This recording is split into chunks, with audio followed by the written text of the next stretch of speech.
Welcome back to Benny's Custom Works, proudly supported by Welding and Sparesbox. Don't forget Benny5 on checkout this week. A momentous occasion, the Cresta is finally back. I've had the car back for 3 days now. We got it on Friday. It's now Monday, well 4 days technically, but whatever. I haven't actually done much with it apart from drive it around the block pretty much. So far so good.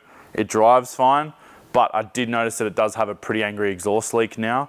I don't really remember that being a thing in the US, but who knows? There's pretty superficial damage on the car. We haven't had any major issues with it, which I'm really stoked about. This is the third time now, obviously, that we've shipped the thing back and forth. Every time we seem to get something little happens, a few little marks or whatever, but yeah, I'm really stoked with the outcome. It's got back. I haven't actually got the parts crate back yet.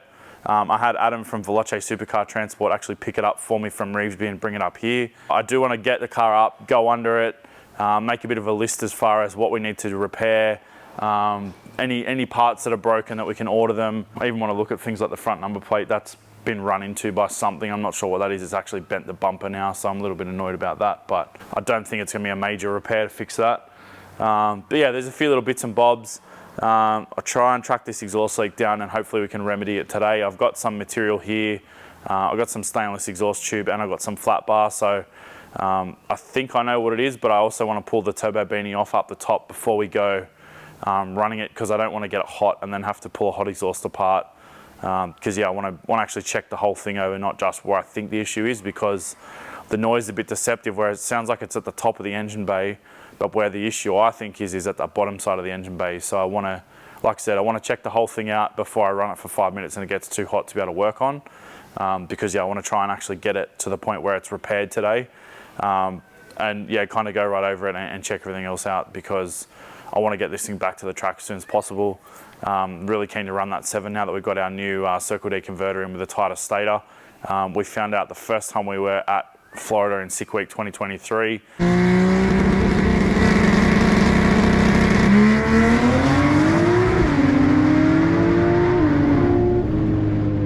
We actually went nearly 0.2 quicker on the exact same tune just by changing the converter. So effectively we've picked up free power because the converter is now slipping less, which means it's more efficient. So it's just tighter and using the power it's already got better. And then the other thing we also added in the US is the nitrous kit. So we can add up to 100, I think either 100 or 150 shot jet into the nitrous system. So we are going to run a 7 one way or another. Other plans for the car this year, we're going to be tearing the whole thing apart. It is definitely overdue for a birthday. It's done tons and tons and tons of drag and drives. The engine's definitely due for a freshen up. The crank is damaged from when our flex plate came loose at Midwest Drags. So the crank either needs to be repaired or replaced. So there's a few other bits and pieces. I do have a spare engine, but I'm actually hesitant to put that in the car because I know this one works so well, you know, like we're just kind of, this has been the OG warhorse, and Empire turned the maintenance around pretty quickly. So if there's no major issues with it, I think we'll actually just keep this engine in the car. We'll keep the spare one for if and when something goes drastically wrong. And yeah, we'll just keep ticking along. I will not be pulling the car apart until we run a 7. So on December 31st, we may be pulling the engine out for a freshen up. But yeah, that's my plan so far this year. We've also got, like I said, there's tons and tons of drag and drives in Australia now. So while never say never, the car's not going to be going back to the US anytime soon. Well, I don't have any immediate plans to send it back. But one positive thing, actually, shipping the car back, the freight has come down to be a much more reasonable price. So when we shipped the cars over there, they were about 12 grand a piece, 12 and a half when we went over together in a 40-foot container with other cars. Coming back was 7 and a bit between the car and the crate of spares. So yeah, it's still not cheap, but it's definitely becoming more affordable if we want to go back and do another year again. That being said, the cost of living in the US is actually really, really expensive at the moment. A U-Haul bill alone for the 12 months of going back and forth was over $10,000 Australian, so like $7,000 US just with U-Haul. So yeah, that was a bit of a steep learning curve, because one of our bookings actually mucked up our route and they charged us over $2,000 of excess mileage, which I wasn't anticipating spending. So yeah, a few things we'll learn on that trip. And yeah, definitely when you're booking a vehicle, no matter where it is with a hire company, make sure that they're aware and they explain all that sort of stuff. because that wasn't explained to me when we took the vehicle the second time around. So yeah, that got pretty pricey, and yeah, it was not a good time because yeah, I didn't have that money to spend on just flicking it at U-Haul. Anyway, that's the story. Let's get the thing up first and foremost and have a bit of a look under it. I already know there's going to be oil leaks under there because it's just starting to get that sweaty oil smell. So yeah, I'm not going to be surprised by any oil leaks. It's going to get a really good wash under anyway. I do actually have a 4-post hoist at home that I can pressure wash under the car with now, so that's going to be super handy. I'm also going to do the Lexus before we pull the engine out, but that's another story. Yeah, let's put it up and have a look. Hopefully we don't find anything major. I think it's actually been lifted with a forklift at some point too in its transit between dropping it off in San Francisco and getting it here. So yeah, I've got a theory as to why the exhaust is leaking, but I guess we'll find out when we put it in the air. Ah, yes, good. Oh, interestingly, they pumped the fuel out of it too. So the tank had substantially more fuel in it when I took it there than what it arrived with. So I'm assuming they must actually pump the cars out. I know when it fuel surges, it's probably got like 3 litres left in the tank, and it was surging hard, so. Do they do that to save money on their own shipping weight? I reckon it must be shipping weight, because you'd argue that an empty fuel tank full of vapor is more dangerous than a full tank, because there's no, being a sealed tank, you can it's pretty much impossible for it to ignite, but a very low tank with lots of vapor would be much more likely to ignite. Get back to me, internet, if you know what that's about. But I do get a lot of cars from overseas through BCW for work anyway, and yeah, they always come in with low fuel too, so I think it's weight. But the dumb thing with that is, like, I would agree with that if it was going on a roll-on roll-off vessel, but being that it was put in a shipping container with 3 other cars, 30 litres of fuel, when you're allowed like 22 tonnes in a shipping container, like that container would have been so far underweight anyway, it doesn't make sense. So maybe they just siphon it out to run their forklifts. I don't know. That's a freshie.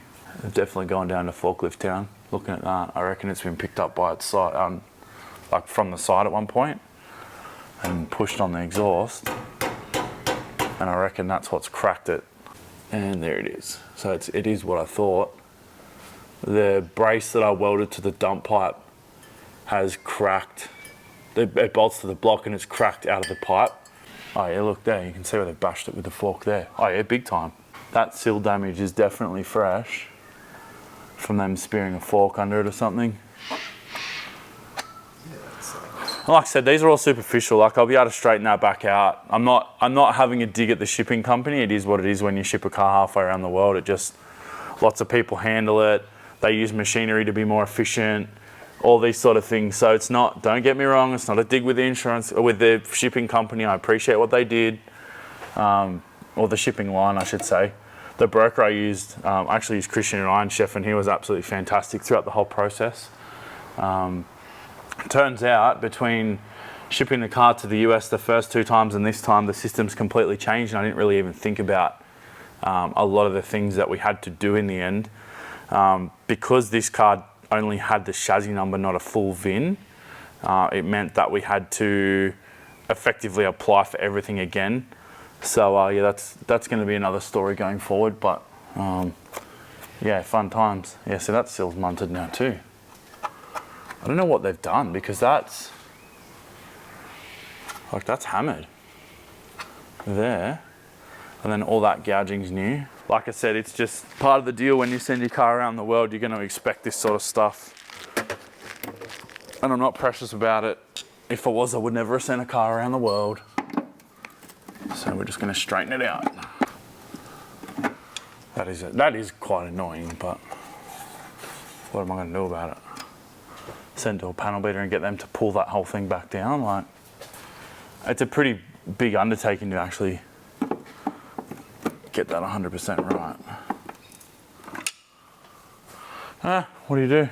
And there's definitely oil leaks. Like, we've got I'd assume a rear main leak. Like, there's a bit of oil sitting in the bell housing there. You definitely get that when you're driving all these miles. And I think that the breather system's actually too small on this car, so I think we'll definitely revisit that at some point, because it seems to be sweating oil out the seals, which to me means the crankcase isn't breathing properly. So yeah, I'm pretty keen to put a bigger breather system on it this year, among other things. We'll probably get Chambry's Custom to make a catch can. I'm not sure where we're going to put it yet. I'd really love to put it in the boot, but I don't know what we're going to be like for real estate in the boot, and also trying to get dash 10 or dash 12, dash 12 lines minimum to the boot. I'm not mega keen to have a catch can in the engine bay, but in saying that, we've got one in the engine bay now, so yeah, I guess we'll find out where that's going to go. Looks like our crank damper might be coming apart. Maybe it's throwing the rubber out of it. And we're going to make a new under tray this year too. When I say we, I mean Wayne. Nothing really concerning here. Like nothing's really stressing me out looking under here. I can't even remember if I've got to pull the wastegate off or not. Looking at the way the wastegate pipe is mounted, I doubt it. The V-band is actually loose on the turbo as well, so that's probably my engine bay noise, which I talked about fixing but actually didn't start the car. It's just like old times, remembering all the stuff. The processes of pulling the car apart and putting it back together. And Traumatic or nostalgic? nostalgic more than traumatic. All of the bad things that happened with this car were outweighed tenfold by all the good stuff we did. Like just the cool stuff, being able to travel the country with my best mate and my dad. Like, you can never replace that. And now we get to do it all here. Don't have to spend millions of dollars, we get to do it in our own backyard. Less millions of dollars, hopefully. Yeah, we'll just spend $1 million instead of millions. Surely other people are not as accepting of these little mishaps with forklifts than you are right now. I'm happy that a car didn't come loose and crush the roof in. True. Because I've seen that happen. That's the wrong V-band, I reckon. It's too tight to rotate by hand. But it's now moved, like I can't put a ratchet on it because it's moved. It's turned around and the bolt's pointing at the cylinder head. But yeah, I'm gonna say that that is the wrong V-band purely because it's nearly bottomed out in the clamp. But it was still loose enough to rotate. Yeah, it shouldn't have any movement because we actually replaced this at one point because something happened. I'll get a correct one.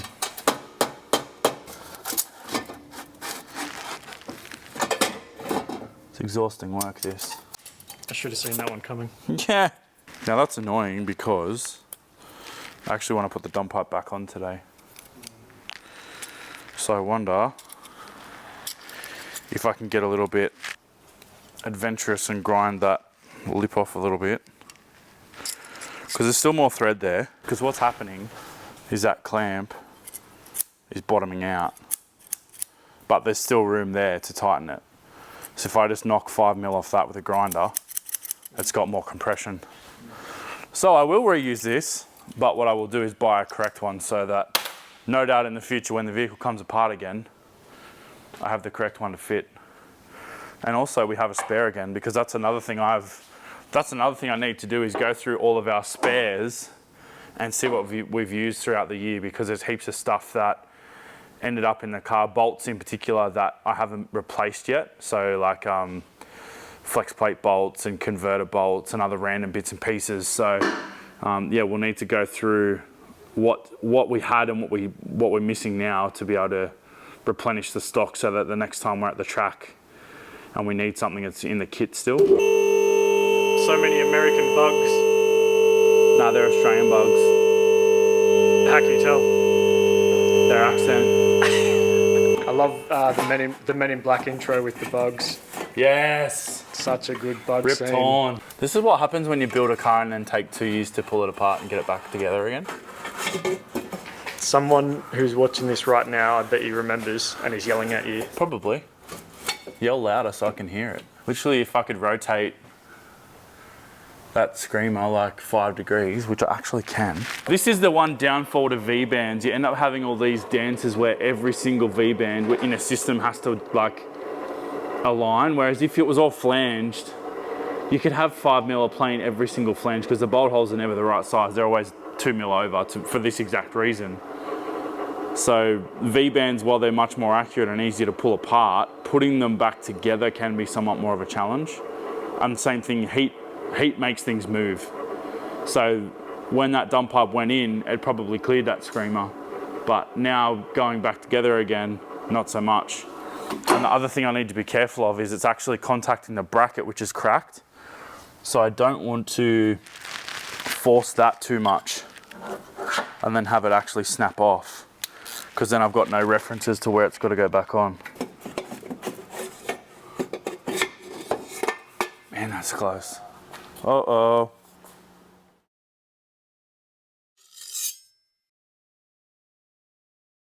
That's going to create its own issues, because I did just bend that after saying I didn't want to bend it. But yeah, you can see why we have an exhaust leak.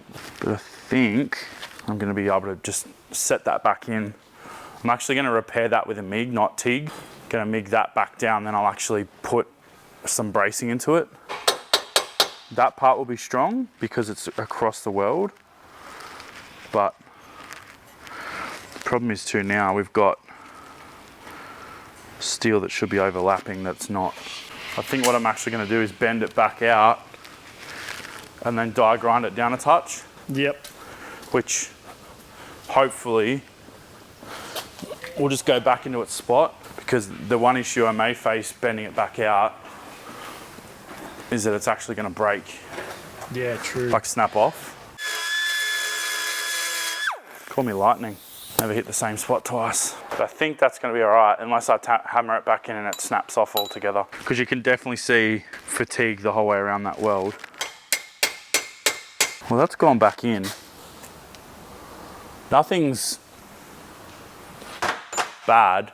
The other reason I'm going to MIG it is because there's no way I'm going to be able to like 100% clean that weld. So if I TIG it, you've got all the carbon and soot in that crack from it being an exhaust pipe, so I'm never going to actually be able to get that clean enough to TIG weld it.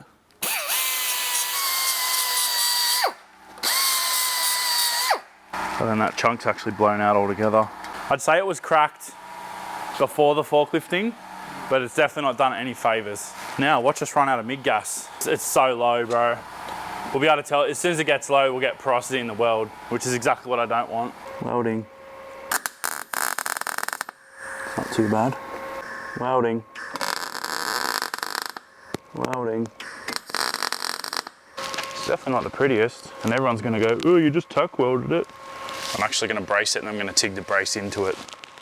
This is purely just to basically get it back to where it needs to be. Then I'm actually gonna grind a lot of that weld off, but I don't wanna go too far into it. There should be pretty good penetration. But yeah, I wanna knock that down so I can put some of this stainless steel flat bar. I'm actually gonna weld it to the tube and to the bracket to try and spread the load out, make it a lot more of a wider purchase on the tube rather than just having that flat bracket butt welded to the tube, because I think that's probably where our issue lays, because there's just not enough load spread along the tube. So we'll weld a couple of strips of that of the stainless flat, and we'll laminate it to the bracket and to the exhaust, and then we should be sweet. More welding. Well, it's in about where it needs to be. I'm actually going to oversize that hole now as well, in case it's not quite in the happy spot.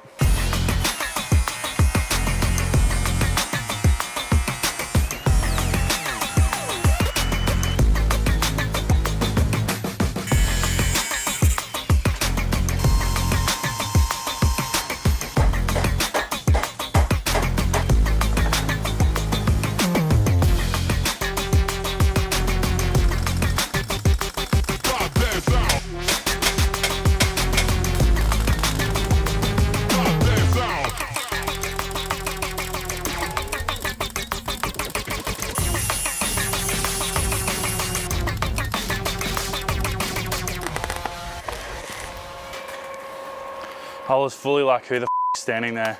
Yeah, like you thought I was on the other side or whatever. Yeah, I just didn't expect you to be there. Now, I did mention previously that I was going to actually TIG these braces on, but I just decided to MIG them on, A, because I'm lazy, and B, because it was just going to work. There's mixed grades of material here. Like we've got 409 is the dump, I believe. We've got 304 as the flat, and then the actual brace here, I believe, is mild steel. So there's so many different grades. I've got 309 rod there, which would probably weld all of it. But for the 5 minutes of hitting it with a MIG versus the half an hour of welding it with a TIG, Yeah, I think it'll definitely do the job. And if that breaks off, then we'll just have to make a new dump pipe, which is a later problem. But I think we'll be fine.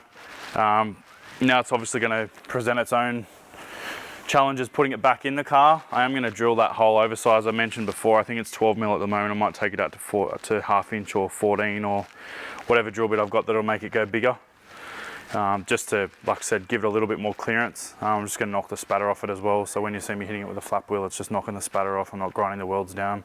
Even though they're garbage, it is what it is. So we'll keep on trucking.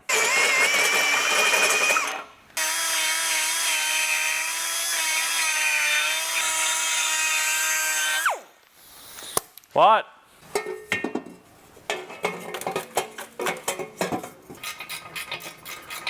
Mad. Mad as in let go? Or Yeah, you can let it go, yeah, okay. Sorry.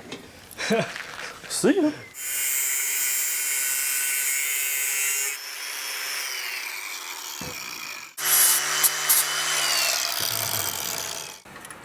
Well, good news is it went straight back on. That'll help smoke Jesus. Oh, what's going on here? You don't need Can this? Can you take that off? Yeah. You have to use your real hands, not your little girl finger. Commit. You gotta really? commit, yeah. Oh, goddamn. You gotta use your real hand. Gosh. My real hand's doing less good. Hold on. Let me use two hands. If I can get it to the point where it'll at least nip up and touch, yeah, like that, I can let it go now. So now I want to get that on, get the bottom dump pipe V-band on. Once they're both tightened up, or once they're both nipped up, I'll tighten it to the block. Then I'll do the final tighten of both the V-bands, and I can tighten the wastegate as well.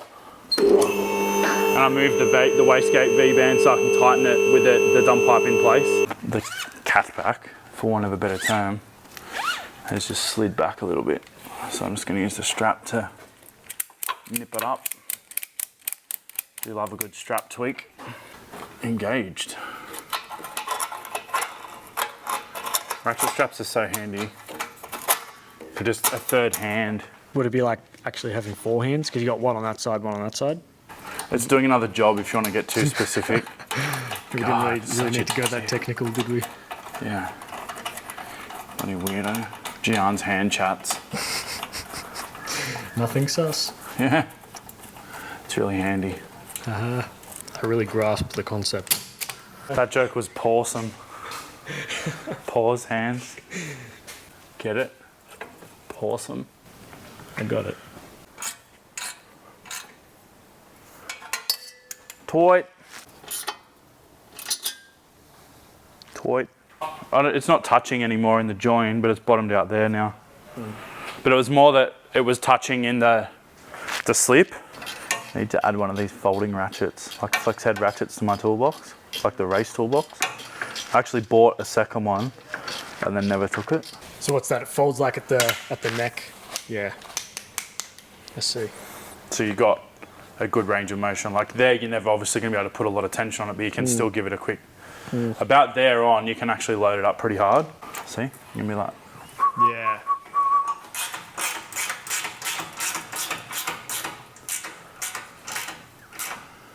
Can't wait to start it up and not hear. It'll just sound like the normal drony barrow noise, but at least I won't have the wet fart going on. Cue the comments saying a barrow sounds like a wet fart anyway. I actually changed the routing path for the accessory belt too. With a different size belt and everything? Yeah, it gets more surface area of the belt on the alternator now. Oh, cool. Oh, did you have alternator slip or? I reckon it had a little bit of alternator slip because once it got hot, the voltage would drop, which I mean, there's probably some sort of current. There's probably resistance in the cable when it gets hot as well, like the charge cable, because it's literally running from one end of the car to the other. Yeah. But yeah, I reckon that there was also other factors like belt slip, and I mean, it literally had a belt slip noise when it was cold too. So yeah, all of these things are pointing to it probably having belt slip. All I want to do is get this running for like a couple of minutes, or not even, just to make sure that the exhaust leak is gone. Clear prop.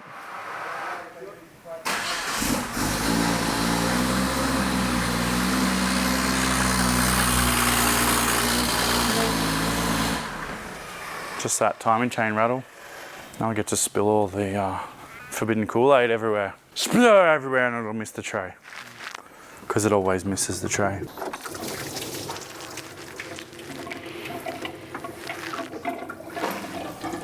Not bad. It's not over yet.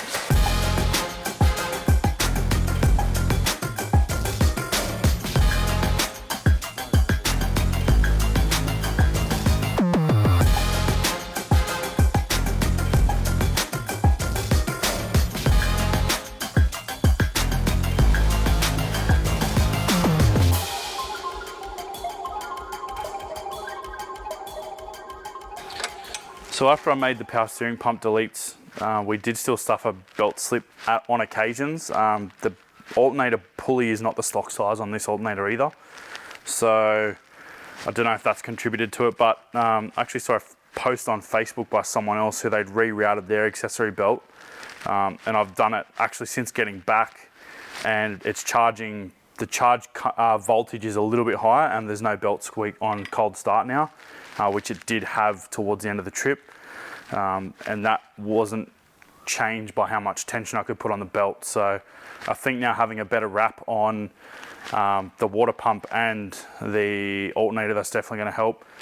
The reason we've actually pulled the radiator out, I kind of touched on it before, but we're going to pull the Ross damper off the engine and send it back to them. They're actually going to either rebuild it or replace it as the rubber has broken down. That is no reflection on this product. We've literally been using it for 5 years. I'd say I've probably had that damper on 5 or more engines. It's just wear and tear of motorsport. Like the biggest killer of that sort of stuff is going to be sitting on the trans brake where the engine is momentarily accelerating and decelerating. So yeah, hammering the rubber out of that after 5 years, I'm not at all surprised or disappointed by it. Like that's the sort of thing where when you're making 1,000+ wheel horsepower, you are going to start to see these products, or any product really, you're going to find the limit of it. And like they work fantastically, but the rubber has definitely broken down. You can see when we get on the bench, we'll be able to get a bit of a better shot of it, how the rubber's actually started to come out of it. But it is what it is with these sort of things. Like, and Ross are fantastic to deal with as well. Like I already said, they said they're either going to rebuild or replace it. So yeah, plenty of options to repair your one if you're in a similar situation. And I can't imagine the rebuild's going to be a lot of money either. So I'm going to pull the accessory belt off, then we're going to knock the crank bolt out, then we're going to take this balancer off, or this damper off, and put it in a box and send it down to Ross, and hopefully I'll get it back this week and we can refit it either later this week or early next week, because I don't want this thing sitting around in pieces, purely because it's just hard to move around if it doesn't drive. Yeah, so we'll whip it apart and throw it in a box and get it off to Ross.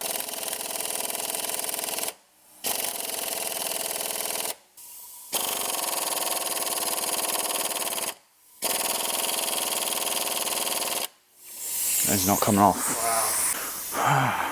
What am I going to do now? Really don't want to pull the intercooler out just to get that. Might try and jam the engine.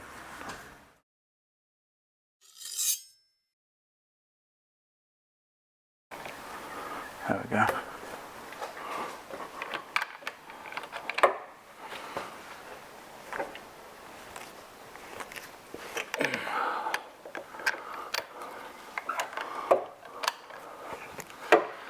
There we go, that's all it needed.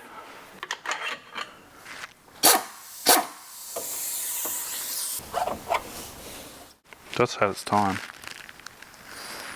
You can actually see the rubber's like overheated. It's probably from friction that's actually got hot, because it's constantly working against itself. Kind of want to pull it apart, but also just want to send it back to them. The other thing that's worth noting is the hub has been on and off so many times it's actually lost its interference fit, because these are actually supposed to be an interference fit. Not a massive deal, but they'll probably also look at that too. So, well, but yeah, you can definitely see. Yeah, I can actually get movement out of that.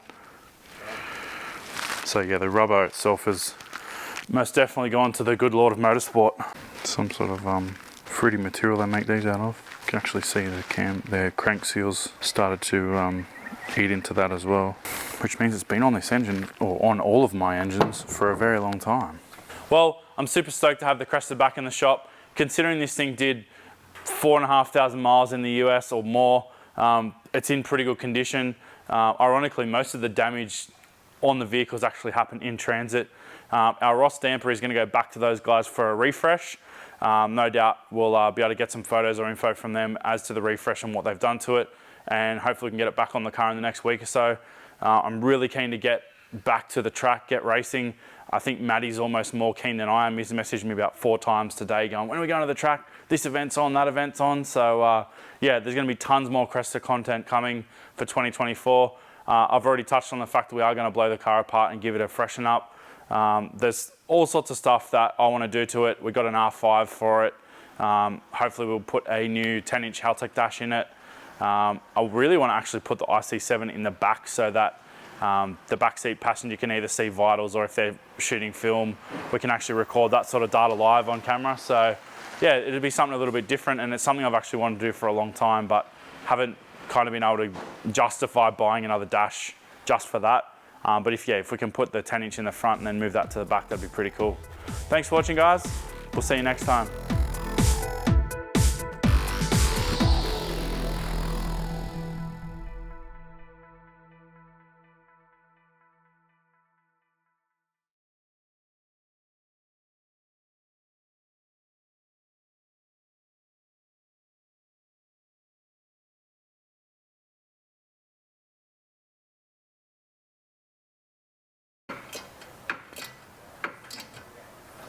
Toy.